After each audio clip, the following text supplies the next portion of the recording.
8 people that are currently in the session. Welcome, everybody. I'm going to let Brian, you take it over in terms of welcoming folks and kick it off. And we're just excited everybody's here to join the Energizing Faith Communities session. Great. Well, thank you, Ellen. And thank you, everyone, for being with us today. And I'm glad you're all here. So please use the chat or the Q&A section to introduce yourself and add any points to it.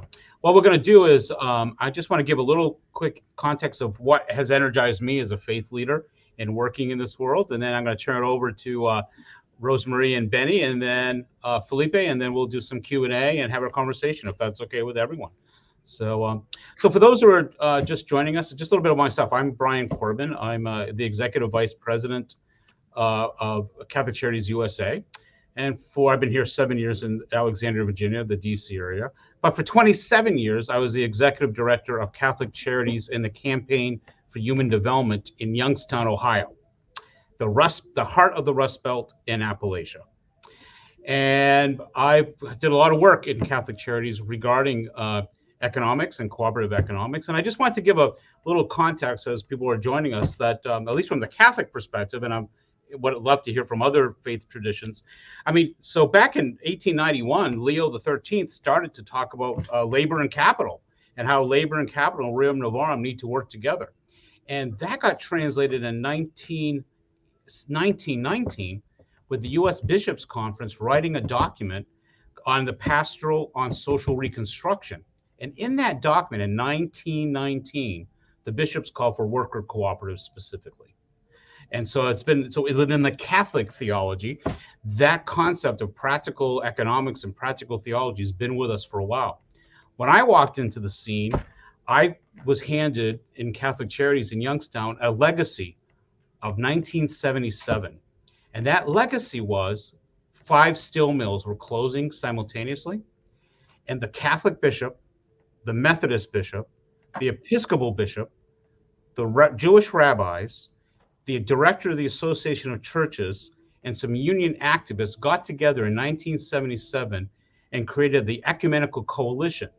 And its goal was to buy those steel mills and make it into a worker community cooperative. Imagine. We actually worked with a person called Gara Perowitz, who is now working in Maryland with the Democracy Collaborative.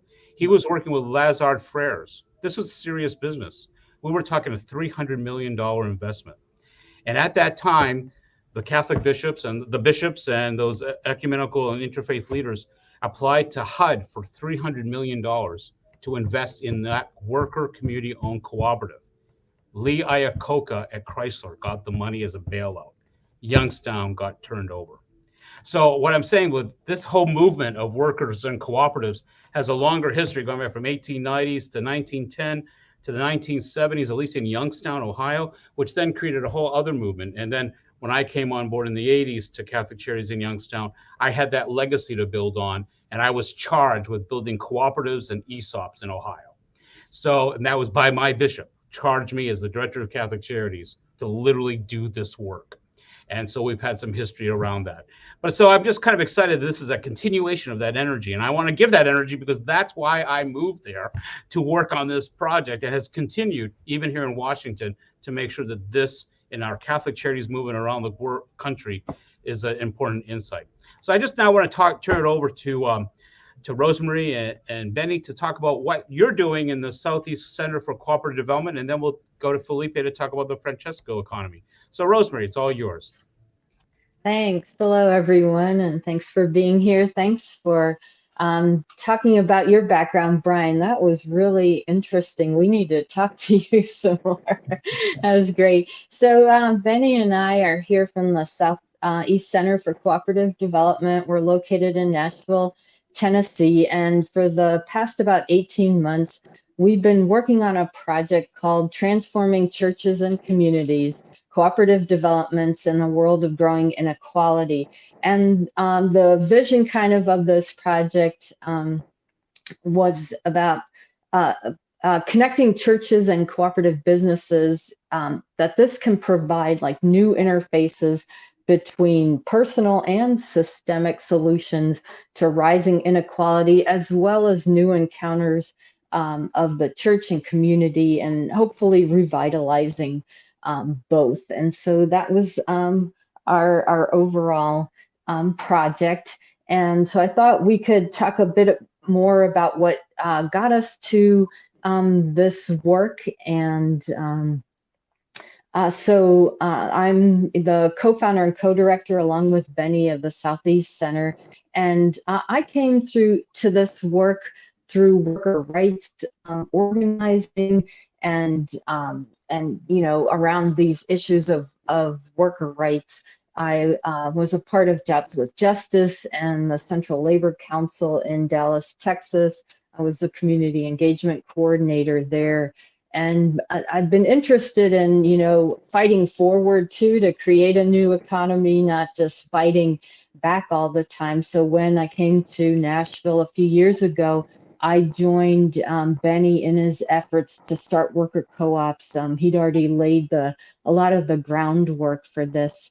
And for the past 4 years, we've been teaching co-op entrepreneurship classes at a local HBCU and other venues, now online most of the time.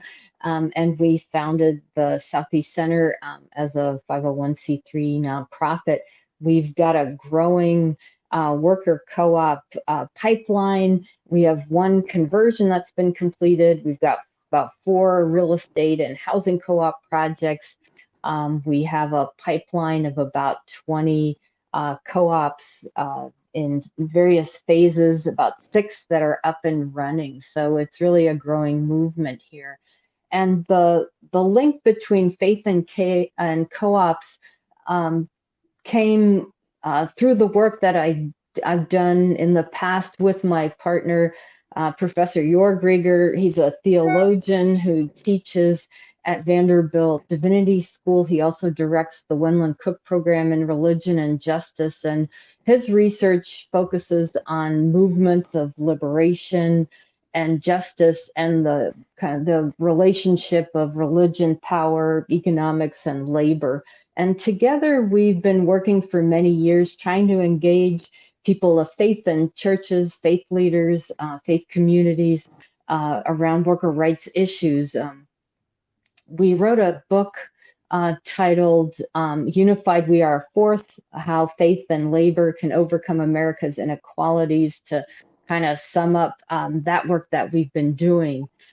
But working with the co-op model now as a way to shift the economy, a grant from the Louisville Institute for a collaborative inquiry team project gave us some funding to bring together a great group of local faith leaders and labor leaders, scholars, social entrepreneurs, and co-op developers. And we came together to explore how worker co-op development could be a way to address the most pressing material and spiritual needs that faith congregations and their communities face.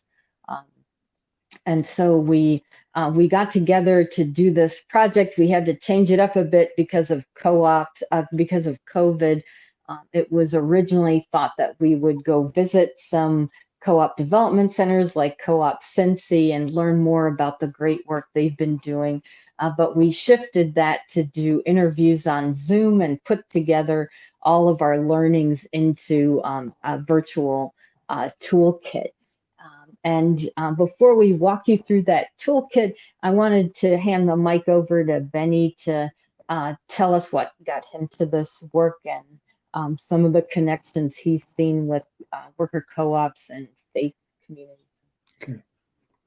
And in talking about faith and labor, I would like to add that actually the Southeast Center for Cooperative Development is an offshoot of a coalition between faith and labor. My background is labor. I was a UAW local president here in Nashville for a little over 10 years.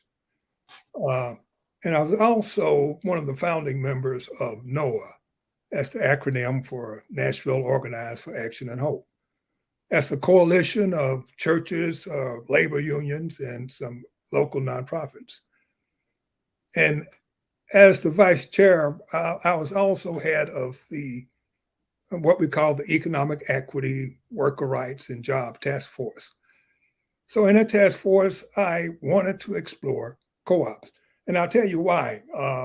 as a union officer, one of the things that I had an opportunity to experience was a conversion of the workplace to self-directed work groups. We implemented self-directed work groups, and to witness and to experience the transformation that infusion of democracy in a voice had on the workers, it really impressed me. And so it made me curious about exploring this further. And so I realized that co-ops was the very means of instilling workplace democracy, and not only a voice in the decision making, but control of the business, control of the operations. And so this was something that we explored with Noah, and Rosemarie basically told you the rest. She and I had met. I was wanting desperately to explore co-ops, and together we formed the Southeast Center. What I look forward to with what we're doing now with the faith community is to even develop even deeper engagement between labor and the faith community. Because what we have, I think, with co-ops is a very effective transformative model, something that can transform the workplace, and not only the workplace, but transform our world. And I think we have a responsibility. I think we have the ability and a responsibility to bring about that transformation. Because when we look at the current state of our economy, we look at the economic reality that we face. I liken it to what Dr. Reverend James Lawson has described as plantation capitalism, because we have the corporate world, the corporate capitalism that basically operates on an approach of hierarchy in which it subordinates labor. And in that subordination of labor, it leads to the exploitation and oppression. And so we face a sort of economic servitude, I think. And I guess in simple terms, is workers, too many workers who work 40 hours plus. Some work 2 or 3 jobs, and yet still are unable to make to bring in enough income to just basic life-sustaining provisions. That's economic servitude, and that's what we're seeking to liberate workers from, a type of servitude. And being a union person, of course, labor unions have done a tremendous job in building the middle class, but we've been under attack since, I guess, the late 70s.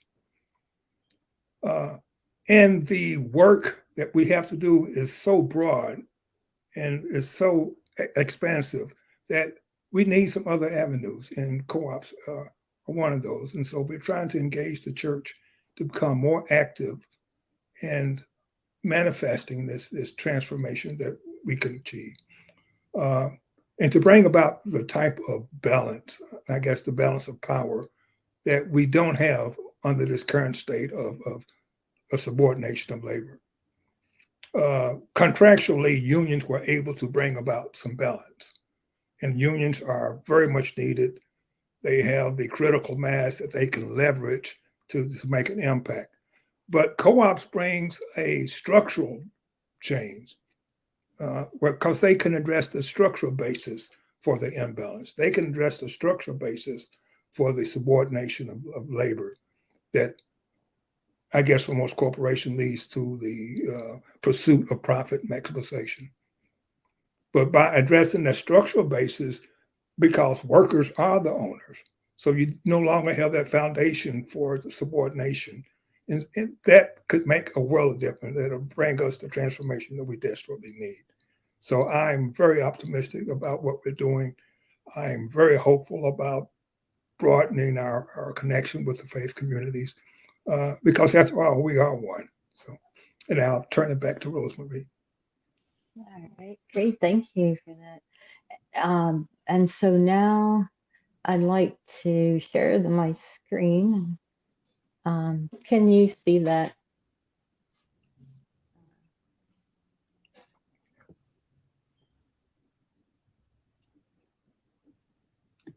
Are you able to We can. see my screen? Okay, great. That's great. Sorry about that. Yeah, so sorry. So this, here we just wanted to walk you really quickly through the toolkit. And so it's virtual, it's housed on our website under it's www.coopsnow.org, and co-ops is hyphenated. You can find it there. And we're, asking churches and people of faith communities to be a part of growing a new economy.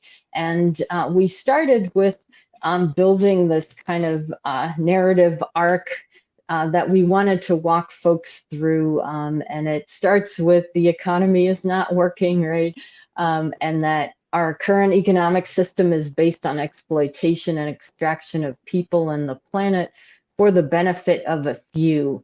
But this is not in line with our faith values and teachings, and that there is a way to create an economy that works for all.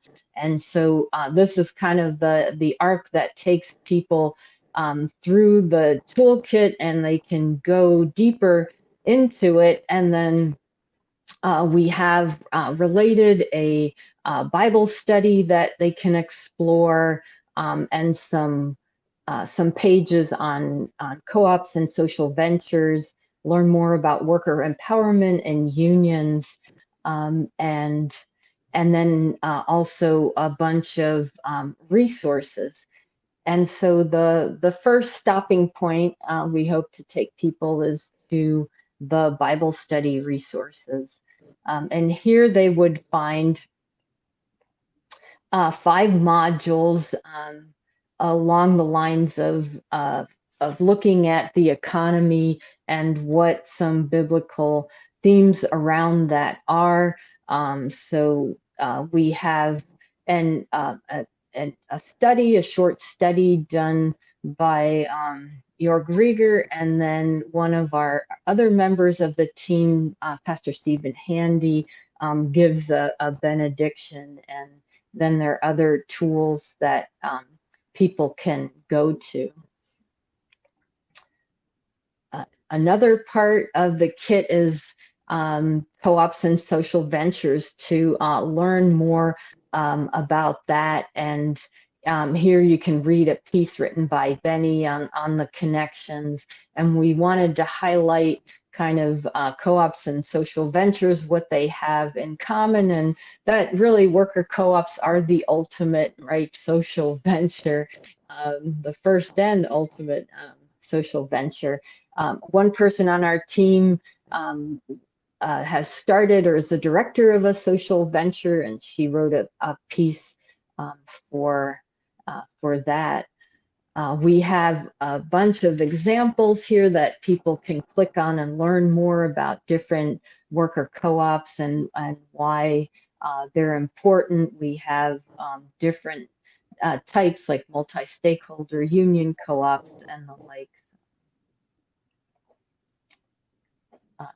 And then the ultimate outcome is, what can churches and faith communities do to support this? So we have several things that people can think about how to engage with.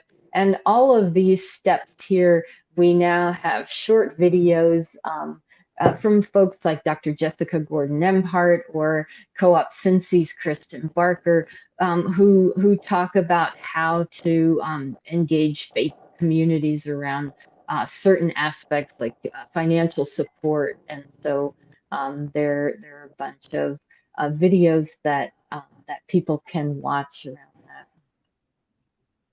that. Here just to show you who we talked to. So we talked to various people that we had connections with, that we knew were doing work around churches and co-ops. We had Dr. Freddie Haynes, for example. His church actually bought up or took over a credit union, and they're using that to fight payday lending. So that's just kind of a different spin on consumer co-op and what we can do there. And then just to give you an idea of who our team was, we had some students, some divinity school students who worked with us, so people who were involved in social ventures, other academics like Dr. Juan Floyd Thomas, Reverend Garcia is an Episcopal priest and also a student at Vanderbilt. Stephen Handy is a local pastor. David Lattimore, Reverend Lattimore, was also a local pastor who worked with us. Vonda McDaniel is the president of our CLC here in Nashville. Eli helped a lot with the technical issues, and Benny Ellen was also part of social ventures, and then Jorg, an academic who supported the academic side, and George, also a student, and Dr. Stauffer is a research fellow at Vanderbilt Divinity and the Linwood Cook program. So that was our team who put all this together, and just to give you kind of an idea of what the toolkit looks like. Great, thank you, Rosemarie, and thank you, Benny. Thanks for that oversight. And we'll come back for questions and a conversation. So thank you for all that great work you're doing. Felipe, I'm going to turn it over to you. Introduce yourself and the work that you're all doing. Thank you so much. It's such an honor to be here. I have roots similar to Benny in community organizing. It's so great to hear about Noah. I grew out of the Washington Faith Network in DC, another kind of Saulinsky tradition organizing effort that was gathering clergy regularly in neighborhood associations and to a few labor groups, I might comment. But the work there helped form the Community Purchasing Alliance Cooperative, which I led for about 8 years, which wove churches together to help use their purchasing, use their decision-making to help solve the recurring challenges around janitorial or solar or roof headaches that we kind of often manage on those committees, but to do that together, to build market intelligence and insight. You might know a great roofer, I might know a great electrician, I may know the solar financing opportunity that Rosemarie can help bring the lawyer to bear, and together we can tackle these challenges. And so we deployed we aggregate about 20 million in contracts every year, about 13 million shifted to Black and Brown owned businesses. We developed about 47 solar projects on rooftops of charter schools, churches, synagogues in DC.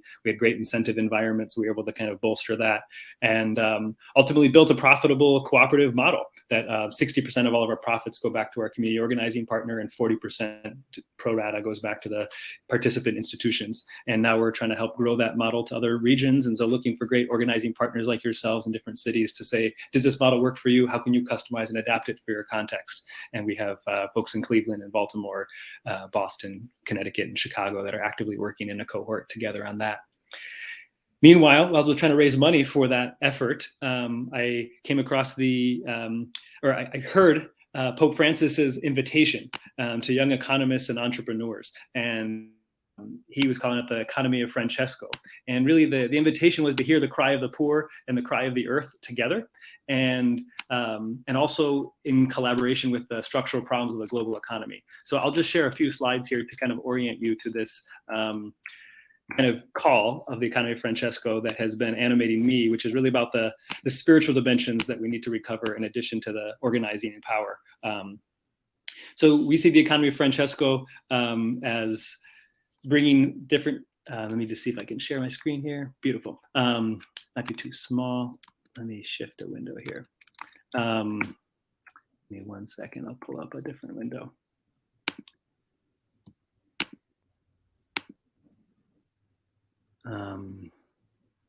There we go.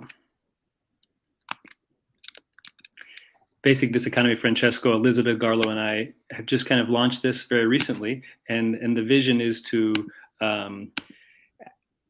weave together more cooperative practitioners, more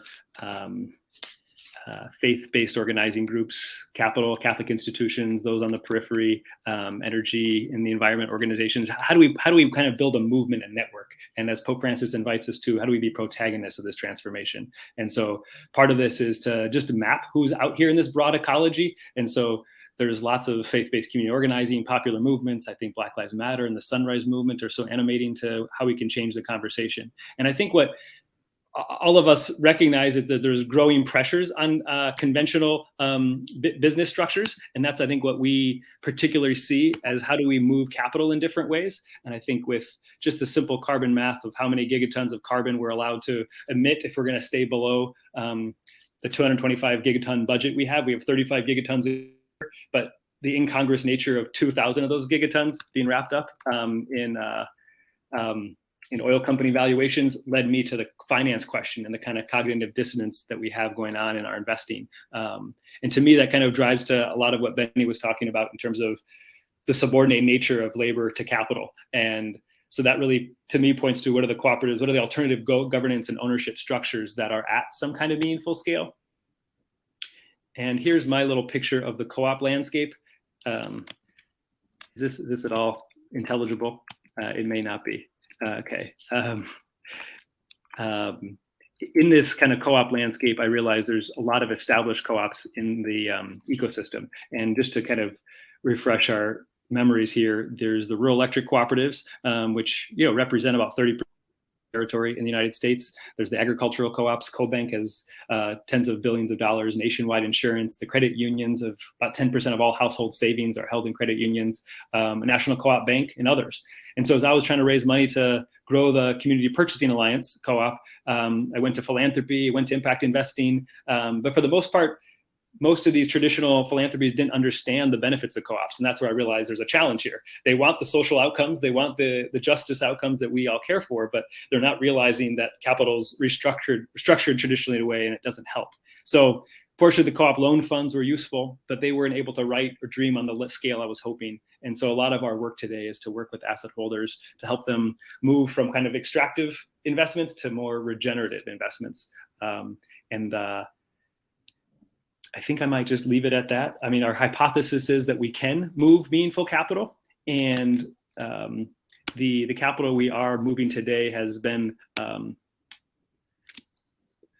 largely through a couple different private equity funds, two Black fund managers, Apis and Heritage, that are doing employee ownership conversions, very much like Co-op Cincy.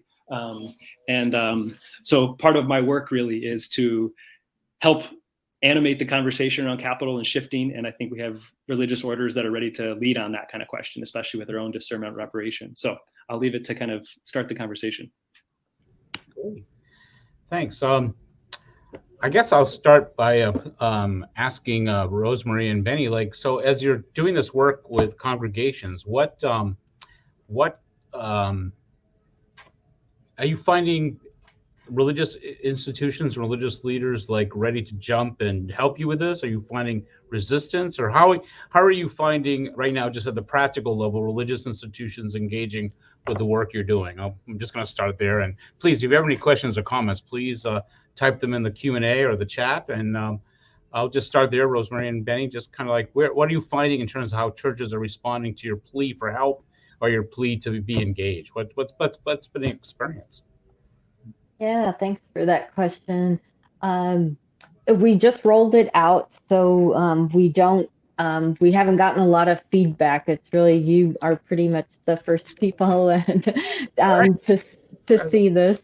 That's and there's in the next few weeks we have some webinars coming up that the One Line Cook program is putting on. So it'll be rolled out that way, but we already have seen some interest, and we actually have one pastor who heard about this project, and he's out in West Texas. His community's been really hard hit by the fossil fuel industry, fracking industry tanking there now, and high unemployment, and he's looking around his community, and he's thinking worker co-ops, this could be a solution to incubate worker co-op here and create some good jobs. So he's actually in our class right now. We're doing a 10-week co-op academy. So he's starting to think about how this could impact his community. One of the pastors in our group has started an investment cooperative, a small investment club with some of his friends and parishioners or church congregation members. So they're thinking about how to pool their resources and then ultimately buy homes and rehab them and then sell them to keep them affordable. And then Benny just shared, you can maybe say more about a labor leader that was part of a group who's now thinking about how some businesses that might be in danger of closing and that are organized workplaces could be converted to worker ownership. Yes, I think that is something that is open and developing. And of course, the relationship we've had with the churches there in Nashville through NOAA and through other organizations is I guess a wonderful head start because we have a history of collaborating and working together and combining forces, whether it be a social justice issue or a workplace issue. So. Felipe, what I know you popped out for 1 second, but my question was like, when in the work that you're doing, are you finding allies or resistance in the church communities to the work you're doing, or what you start out with Pope Francis, so that's right up there in Rome, but what about right down to the nitty gritty, right to the local parish level or something? What's your big experience on the practical level with institutions of faith regarding the work that you're trying to talk about? It's great to, see the plurality of our church, right, Brian? I think there's I think those of us that are on the periphery encounter so much of the systemic harm that Benny kind of described, and I think that my parish, we have a very active environmental Laudato Si group, and part of it is helping them see the interconnectedness to that part and other kind of ministries, and not just focus on the mercy ministries, the charity ministries, which are vital, but also helping us do the structural analysis that I think so much of us do, but often in secular spaces and not in kind of our faith communities. And so I love that you brought us back to 1919 and Rerum Novarum, and I think that we have this rich Catholic social tradition, and I think in all wisdom traditions, and I think that's shared with other Protestant groups, and especially the Judeo-Christian tradition, to have deeper theological, philosophical reflections on we deal with crises that are larger than we faced before as humanity, and how do we make sense of that? And I think there's the mega trends of industrialism and capitalism and climate change that are going to be many generations, right? We're not going to solve it in our generation. We're not going to respond to it. But I think can we begin to listen with a deeper fidelity? And I like Pope Francis's call to encounter and synodality. We have to journey together with those most excluded and harmed by our current systems, and those of us that are allocating billions of dollars every day. Mm-hmm. It's kind of the walking together that I'm trying to do, which is so difficult. But we have certain Franciscan orders in La Crosse, Wisconsin, who have done real work to listen to the indigenous communities that they harmed for many years when they ran the St. Mary's Indian School, and realized that they were complicit in awful sins. And I think want to do with the resources they now have from their hospital that has been kind of taken over by Mayo Clinic and merged. And so they have funds for impact investing, but they're not just doing the vanilla impact investing. They're thinking, what does it mean to live the joy of the gospel alongside the suffering earth communities globally and our own reparations? And I think that to me has allowed them to be flexible in their capital and to be the first ones to commit $1 million to this employee ownership fund for Black wealth building. And that allowed Ascension to put $5 million in, and then other communities. And so realize we can be catalytic together. And to me, that's what gives hope. And I think Catholic Charities, you have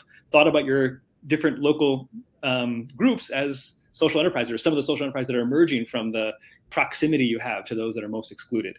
And that to me gives a lot of hope about how do we support the capacity building, support the imagination, and give the structures, like you said, Benny, when we can structure investments such that all the return of the profitable enterprise, all the upside doesn't go there, and the risk isn't always just given to the workers and the directly affected communities. If the risk is really shared, upside goes first to the workers and the directly communities, and then to the investor, we really have a capital reciprocity, not the capital supremacy that we have today. And I think that to me is what worker cooperatives are one manifestation of, and we need much more of that. Yeah, absolutely. As I was listening, Benny and Rosemarie, you also mentioned something about teaching biblical theology in the sense of like, what are the biblical background as to what we would be doing?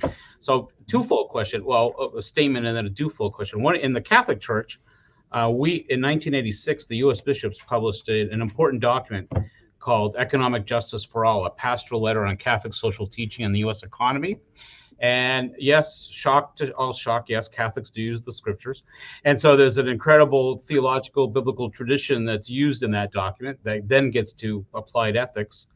And actually, chapter 5 gets to the very point of a new American experiment, that we need new ways of doing labor relations and unions and cooperatives and new forms of business development. But I'm just curious, back to Rosemarie and Benny, I'm just gave you the resource from a Catholic theological perspective. What are you finding as the scripture scholars that you're working with? What would be the hook for me as a faith leader in a parish? Like, what's the hook? What's the scriptural hook that you're all trying to use? I'm just curious what your insights were. And Philip, I'm going to go back to you after as well. Well, I'm not a theologian, but I would like to share this. And it's something that I guess captured my imagination and got my attention. And it's a passage from Mark, actually, Mark 10:42. And this was Jesus, his admonition to his followers regarding the hierarchy of the organizations. When he said, you know that those who are considered leaders over the Gentiles lord it over them, and their great ones exercise authority over them. Yet it shall not be so among you. And here I think he was addressing the issue of hierarchical authoritarianism, which is in co-ops, we have egalitarian organizations. And that gets to the whole structural basis for subordination. That gets to the whole structural basis for developing a master-servant relationship, which lends itself to what James Lawson called plantation capitalism. So that's something that really opened my eyes, I would say. Interesting. Rosemarie, do you have any? Yeah. I'm not a theologian either, so I would refer to a lot of the work that Henkel-Reiger has done. I've written a lot about the topic, and just looking at the intersection of maybe like the radical equality, right, that the biblical messages call for, and how it's based on solidarity and the biblical messages around that we and Felipe, I think, pointed it out too, and Benny, like, this isn't something one person or one group can solve, but it's really based on solidarity that we work together on this. Work in the economy is an issue, that on the one hand, the system, right, is trying to divide us there, but on the other hand, like, we experience these oppressions, not to the same degree, but if 99% of us have to work, and so this is an experience that many of us share.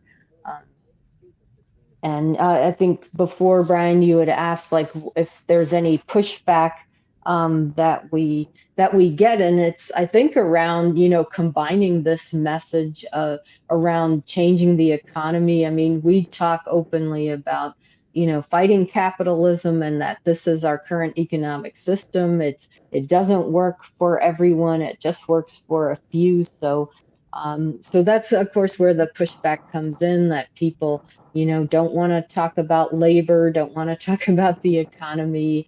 And at a party, it's a showstopper. In the church, it's pretty much a showstopper. So I guess that's also where the resistance comes in with the message.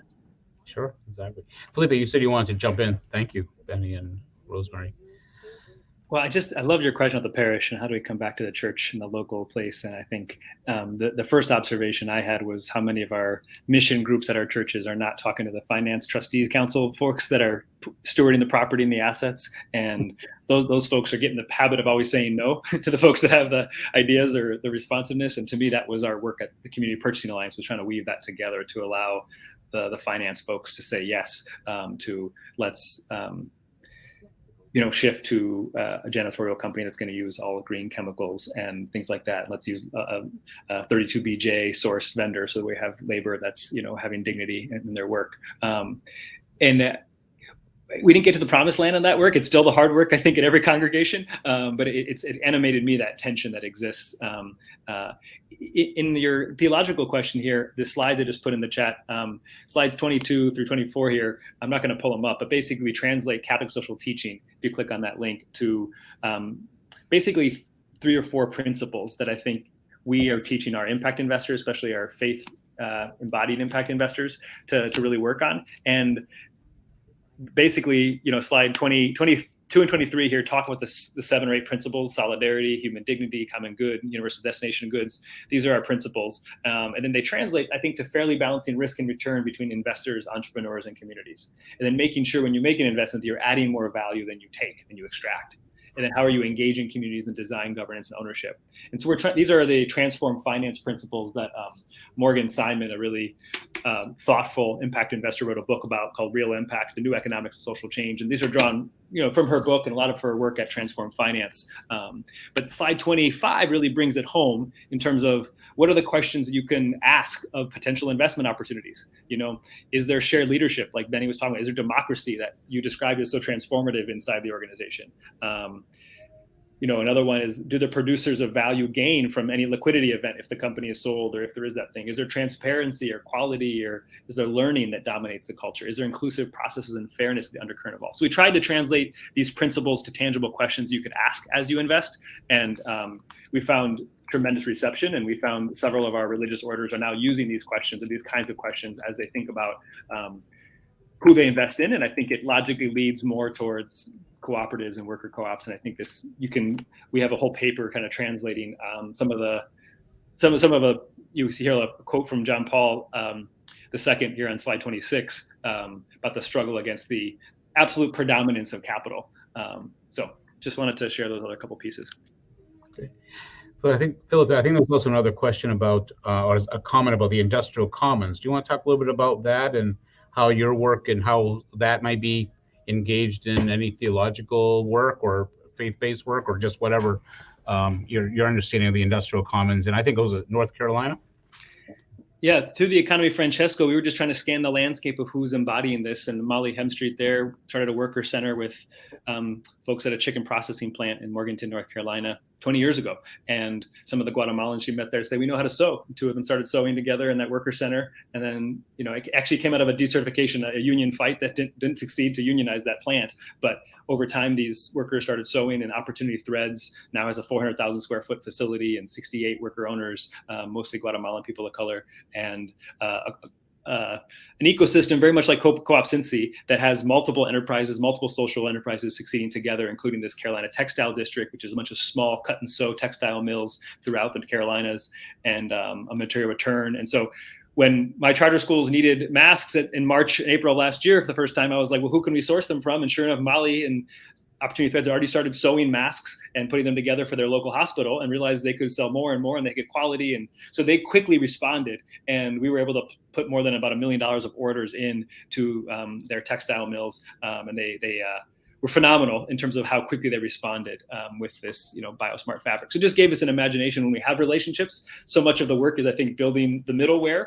to connect the sales part for worker co-ops. Like there's Grace in Action Collective in Detroit has a worker co-op that has $250,000 in revenue, I think, for their janitorial piece and their screen printing. But how do we get to the next level? And they're struggling with, like, who are the people that go to all the schools or the bakeries that might buy from these t-shirts or buy Canterbury services? And to me, that's what the CPA, our co-op, tries to organize institutions to say, listen to where the pain points are of the facilities director, and then offer your co-op solution. And we work with folks in the North Shore of Massachusetts. And I think there's, at least 30 or 40 of these worker co-op initiatives bubbling up everywhere. And that's what's so hard.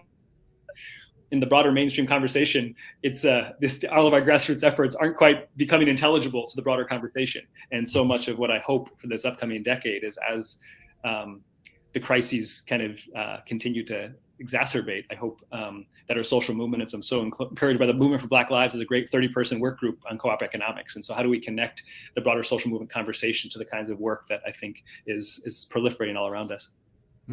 Great, thank you. Rosemarie, Benny, what, in a sense, since you're just starting this project, what are you trying to get out of this project that you're doing a research on? What are you trying to elicit, really? That I mean, what do you hope will be your findings, or what's the thesis that you're really trying to get into? I just want to get a little bit broader about what you're trying to find with that project that you're working on, because I think it's very fascinating and very welcomed. Yeah, thanks for that question. I think the foremost thing is to just get the word out to one that many people realize this in their own lives, right? That the economy isn't working, but it doesn't have to be that way, right? We can change it. People have already been doing this. The cooperative movement, like you all know, has been around for hundreds of years, right? People have been working together collaboratively. It's part of human nature, right? It's goes way back. So it's nothing foreign, or that we have to come up with some new big idea. But people have been doing this, and we can show success, right? And so shifting the economy to where the people who produce the value actually have a say in what's produced, how it's produced, who gets what is produced, and what is done with the profit, right, that is created. Like, I think that's an important one big message we want to get across. And another is for folks to see the connection with their faith, and then to bring people together. So the One Line Cook program in religion and justice at Vanderbilt is starting to form solidarity circles, they call them. So form cohorts of people of faith and pastors and local community leaders who are interested in this work to get together and work together through this, learn together and think about how they can implement this in their own communities. So I think those are some of the big takeaways. Benny, do you want to add anything? Yeah, in more general terms, I think what I'm looking for is just a more diligent commitment to actually realizing the transformation that we need. When you look at the communities that are, I guess, harmed by and oppressed by the current faults in our system, you see suffering. That doesn't have to be. That we have the ability to transform this. But now we need a willingness. And hopefully this will, I guess, evoke some of that willingness in people in the church community and faith community to I guess have even a deeper solidarity with working people, with labor, to make this transformation a reality. Great, thank you. There's a question from Stephen in the box about as a community member who's struggling toward encouraging parishes and cathedral structures to use their endowed assets more and more into non-extractive investing. Anyone want to take on some thoughts on how that's been successful and not so successful? And he continues that his aim is focused on providing assets toward loan opportunities with lowest possible interest rates. Any experience of any of this? I don't know, Philip, you want to try? Yeah, Stephen. So great to hear you answer these questions. There's actually a cohort of folks, the Canon to the Ordinary in Indianapolis, Brendan, is very much asking this question, and he's lending a lot. And there's also a reparations group in the Diocese of Boston right now, Edwin Johnson. Anyway, there's 2 or 3 Episcopalian groups I know that are hoping to bring proposals to the convention coming up next summer that are, I think, proactively. Trinity Wall Street is another good example of ones that's deployed hundreds of millions to, I think, really direct folks, especially Sidney Williams is a Black church fund trying to help churches in neighborhoods where there's transitioning to have time to discern what their mission is and the legacy of their community going forward. As developers approach them and knock on their door, how do they not just respond, but listen and to the spirit moving in them? So that's one, I know, particular investment, low patient, low interest loan that kind of provides that bridge financing for pre-development. The two tangible things that I'll recommend, Quechua Impact Fund is a fund that focuses on cooperatives. They're a $25 million fund run by Blake Jones, who is the founder of Namaste Solar, a worker co-op out of Boulder, Colorado, that has more than 150 workers today. But Blake has a phenomenal portfolio. I've recently transitioned significant amounts of my assets there, and I think they have a kind of a non-speculative approach to the market. They target 5 to 8% returns, but it's a cooperative. It's a true cooperative, so all the dividends. So they have a 60% real estate. It's kind of a REIT plus a mutual fund for co-ops.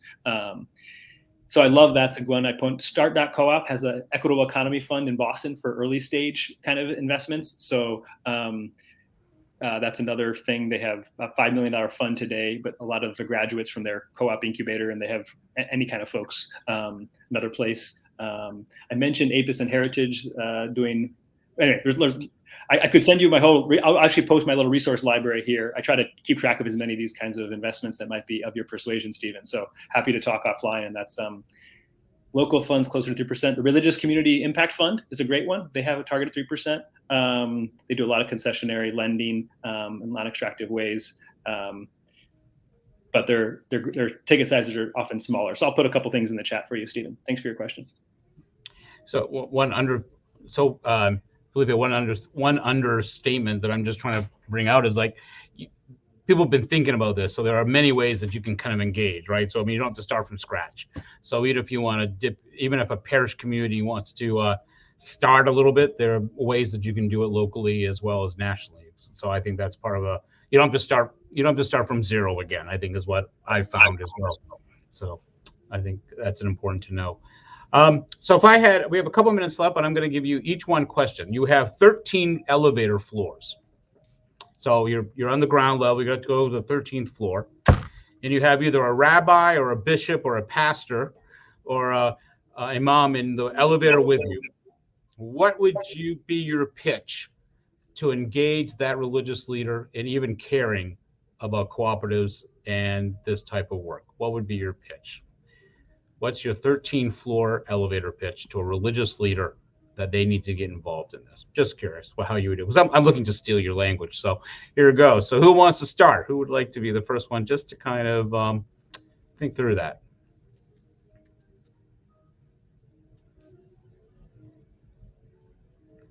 Benny, what would be your elevator talk?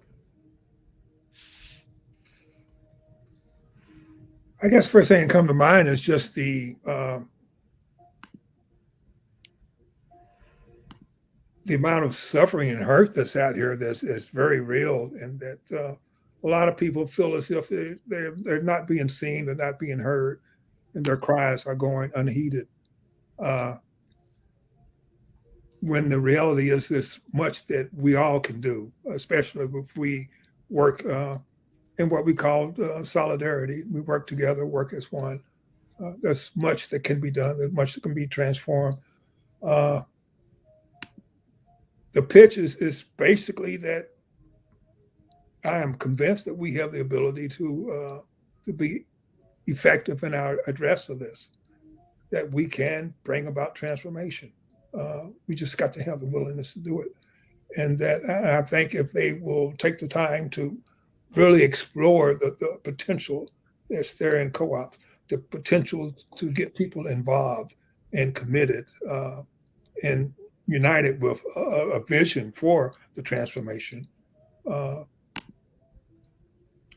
think that anything is possible, that is entirely possible. Great. All right, thank you. Rosemarie, what would be your 13th floor elevator pitch to a religious leader stuck with you 13 floors? What would you do? Yeah, I think pointing out that growing wealth and income inequality is that continues to grow, and that something needs to be done, and that work is the most undemocratic space that we inhabit. um, and that we can shift that work does not have to be undemocratic, right? We can own and control the workplace, and with that, um, fight these grave inequalities if we can decide, how we produce things, and what we do with the surplus. Like, it doesn't have to go to just one or a few folks on the top. Yeah, and that, the way I see many religious traditions, like, that is at the heart of many traditions, right? To fight inequality. And so I think doing that through work and labor and rethinking those structures would be a good front to fight for together. Great, thank you. Felipe? I believe we can unleash the leadership of hundreds of co-op entrepreneurs who are actualizing their most audacious aspirations, but also grounded in the struggles of our communities. And I think we can do that with a $100 million mutual fund that allowed all of us who care about this to put all of our capital here in a way that believed in the potential of these entrepreneurs. And I believe we need to recognize that so much of our money right now is going to Zuckerberg and Facebook and devastating my kids and our kids' families and our attention. And that kind of violence and exploitation of our attention, we're sacrificing our grandchildren in this process. And I've been formed to ask the question of who owns this, who governs these enterprises? And we can restructure ownership and governance. And these smaller worker co-ops everywhere are showing the way. They don't have to be small, though. Mondragon has grown to hundreds of thousands. It requires a certain commitment to this kind of human and planetary flourishing. And I believe as faith leaders, we have the potential to speak on generational scale. And let's draw from the wisdom traditions and our lineages and our ancestors to ask the question, how can we be good ancestors? Great. Thank you. That's great. Thank you, all of you, for your wisdom and your insights and your commitment to energizing faith communities to engage in worker and community and economic justice. And I want to thank you all for that, and thank you all